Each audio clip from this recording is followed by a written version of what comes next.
"Deborah, are you okay? Do you feel bad?" asked the maid Mary to the hotel manager. It was not customary for her to be familiar with her superiors, but the manager was really scary to look at.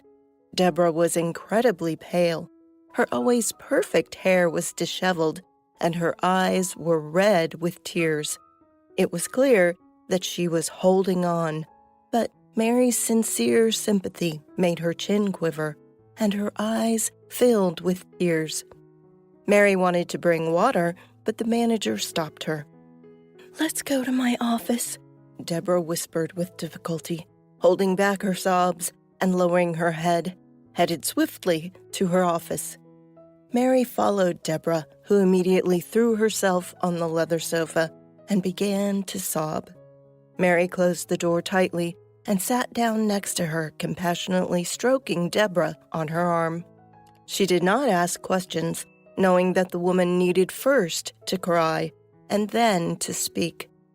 After a while, Deborah calmed down a little and told Mary about her misfortune. As it turned out, her husband, after 10 years of marriage, cheated on her with a young girl. "Who needs me now? I'm already 35 years old," said Deborah through her sobs. "Oh, I thought you were only a couple of years older than me," gasped Mary, who was only 21. Deborah really did look great and was always proud of it. "Mary, you're certainly pretty, but you need to take care of your figure at your age. Is it good to walk around with such a big belly?" said the manager with a condemning look. "But I'm 5 months pregnant," timidly murmured Mary. When she came to work at the hotel 3 months ago, she had to hide the fact of her pregnancy. She strongly needed this job because her fiancé was recently fired from the taxi company for his rude attitude to the client, and he could not find a job anywhere. And now Mary decided to tell her boss the truth because soon her condition would be obvious. Hearing the news, Deborah began to cry even harder. It turned out that adultery was not the only reason for separation from her husband. Years ago, she interrupted a pregnancy at her husband's insistence.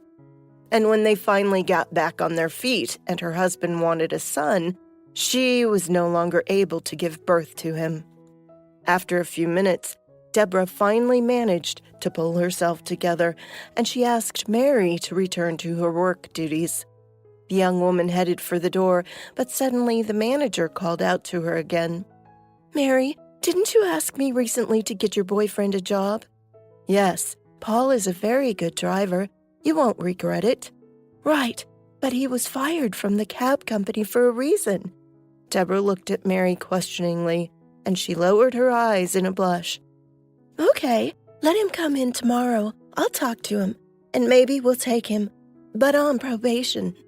Mary rejoiced and began to thank Deborah, but she had already stared into some papers and made it clear that the conversation was over. The next day, Paul, immaculately shaven, wearing pants and shirt perfectly ironed by Mary, stood at the entrance of the hotel. This was the chance he could not miss. Now the main thing was to make Deborah like him and pass the probationary period. The interview was quick, and Paul got the job.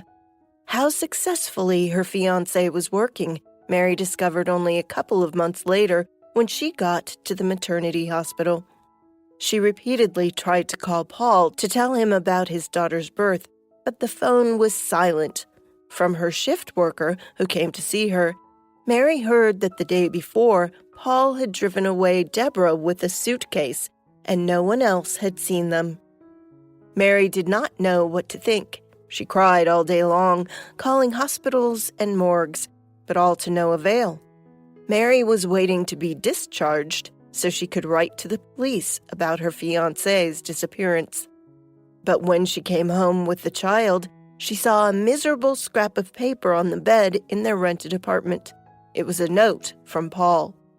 Placing her newborn daughter on the bed, Mary started reading.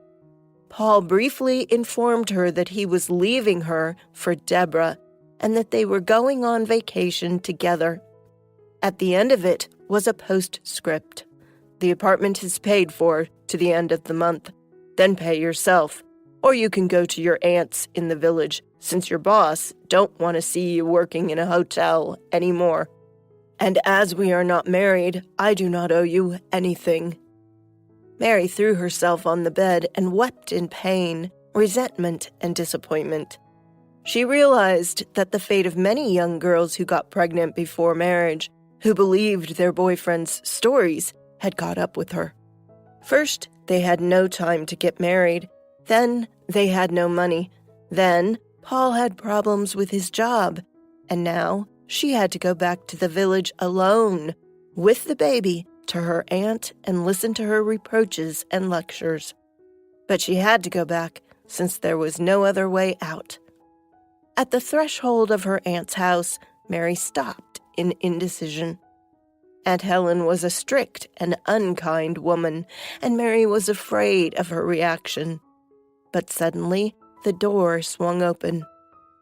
"Well, come in. Don't be afraid," said Helen, quite friendly, and smiling, took the baby out of Mary's hands. "How did you name your daughter?" "Victoria," Mary whispered. "Victoria means winning. It's a great name, not like yours. I never could understand why your mother named you that." Mary sighed, listening to the familiar grumbling of her aunt. She was the older sister of Mary's deceased father, and she would have been grandmother to her niece by age. Helen, noticing the gloomy expression on the girl's face, stumped. "Okay, darling, I am not going to ask questions now, so don't worry. We need to take care of the baby, and first of all to feed her." Mary cried and told her aunt that she could not feed her daughter because she had lost her milk. Helen gasped and realized that her niece had a serious problem in the city. When the baby girl was bathed, changed her clothes, and fed with formula, she fell asleep, and Helen thought about what they should do next. The woman said that an old rich woman lived in their village. The locals did not like her, and she, due to her contentious character, did not let anyone near her and seldom communicated with anyone except Helen. In recent years, Mrs. Carter became quite sick and could not go to the store or cook her own food. So Helen helped her as much as she could.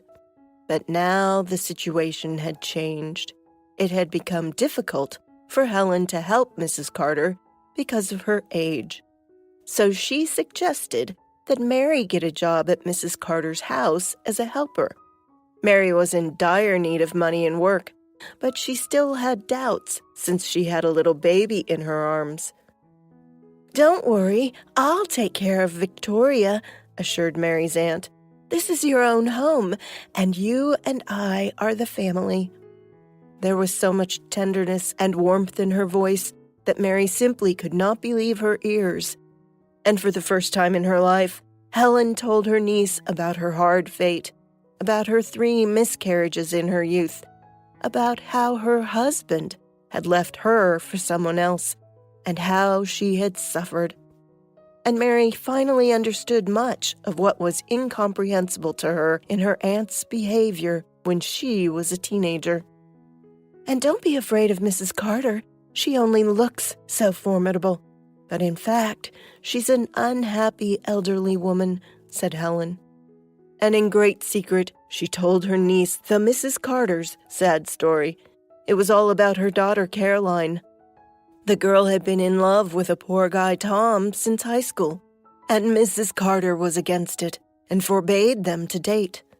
When the guy was drafted into the army, Mrs. Carter arranged with the local mailman and intercepted the lovers' letters to each other. Tom, thinking that Caroline had forgotten about him, stopped writing to her and returned from the army already with his bride. Mrs. Carter was pleased. Her plan had succeeded.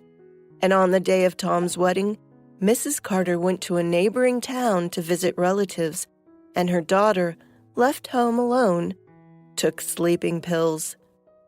When Mrs. Carter returned home the next morning, the girl was already dead. Since then, Mrs. Carter lives alone in her enormous home with her wealth. But does she need it, since she destroyed her own daughter with her own hands? Mary listened to the story and promised her aunt that she would try to be patient with Mrs. Carter and not let her down. Until this moment, Mary thought that she was alone in this world, and it turned out that she had the best aunt. Everything was going great now. She would have a job, and her daughter would have a wonderful nanny ready to give her all her unspent love. The next day, Helen went to see Mrs. Carter. They talked for a long time, and at first the woman grumbled and didn't even want to hear anything.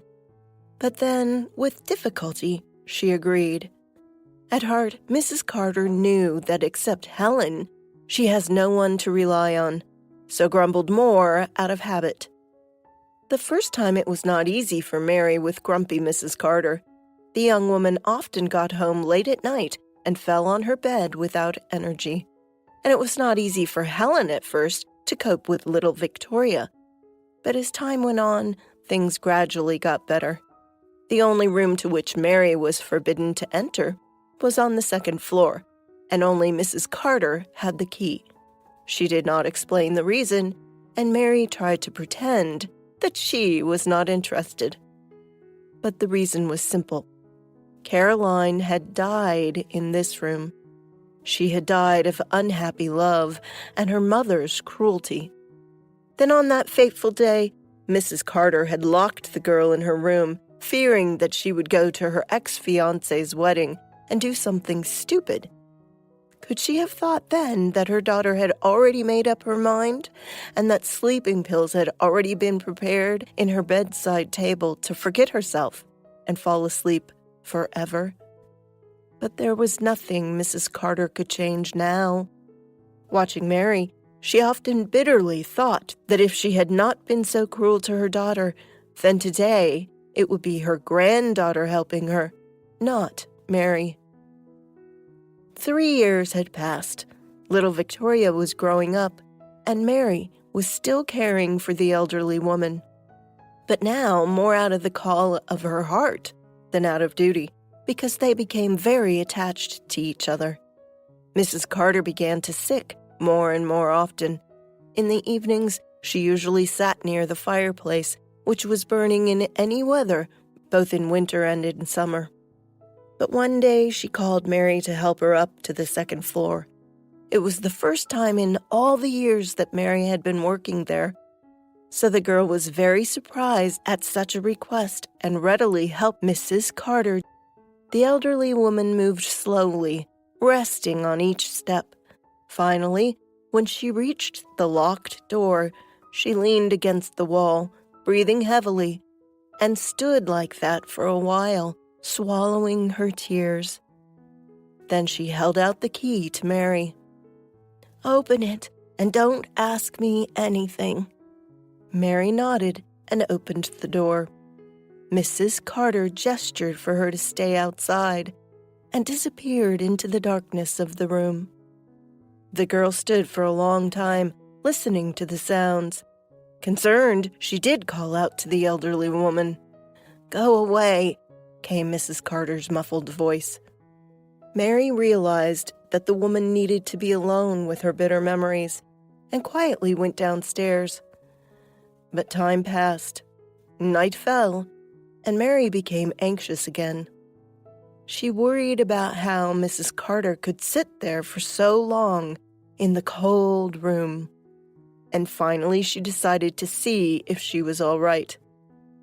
She went upstairs and called out to her again, but this time there was no answer.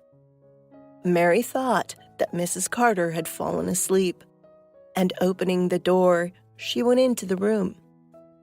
The elderly woman was really asleep in an armchair by the window, clutching her daughter's toy, a fluffy rabbit.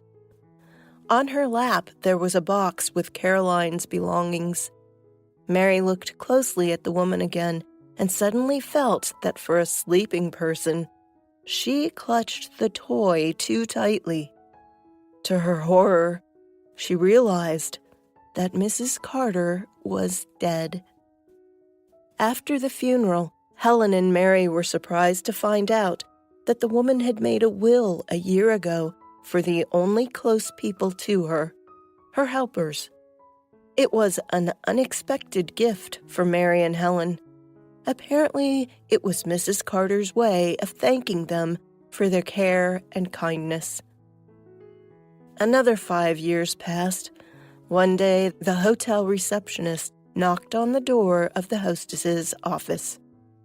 "Mary, excuse me, there's a new driver here.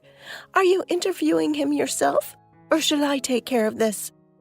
"Invite him in. I'll talk to him myself," replied the hotel owner. After a couple of minutes, a man entered the office.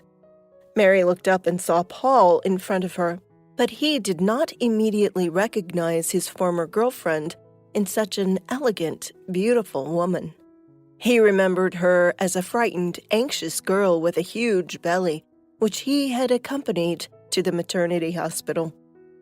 Then, breathing a sigh of relief, he went straight to Deborah, with whom he could finally spend a whole night, and he did not think at all about how his fiancée would be giving birth to their daughter in pain and crying with resentment into the pillow when the other women in the hospital would be visited by their husbands. The only problem was that the fairy tale ended quickly for him. Deborah got fed up with him after 6 months, and she quickly found a replacement. And now, this bald, unemployed loser, with no wife and children, stood before Mary and could not believe his eyes. He shifted his gaze to the desk and saw a nice framed picture. There was a handsome man hugging Mary in a white wedding dress, and a beautiful blonde girl of about 7 stood beside her. "Mary, darling, is that really you?" was all Paul could say. "I am not your darling, and I don't have a job for you," said Mary coldly. "Natalia, call security. Tell them to escort this man outside." Mary stood at the window and smiled as she watched a stunned Paul leaving the hotel. She was mentally thanking him for leaving her then, because his betrayal had turned out in such a happy end for her. Narrated by Deirdre Eby.